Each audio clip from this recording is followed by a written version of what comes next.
তো আমরা চলে আসছি এখন উত্তরবঙ্গের বীরগঞ্জ উপজেলায়। এটা হচ্ছে বীরগঞ্জ উপজেলা।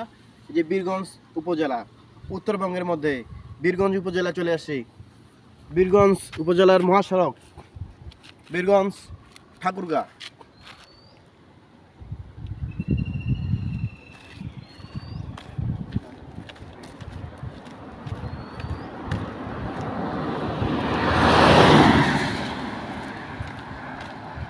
এখান থেকে হচ্ছে বীরগঞ্জ উপজেলা, এই পাশ থেকে বীরগঞ্জ উপজেলা,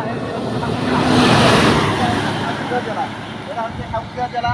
এখান থেকে হচ্ছে ঠাকুরগাঁ জেলা, আর এখান থেকে হচ্ছে বীরগঞ্জ উপজেলা।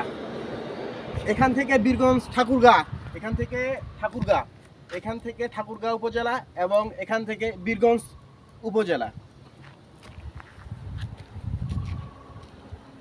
শেষ সীমান্তর উত্তরবঙ্গের।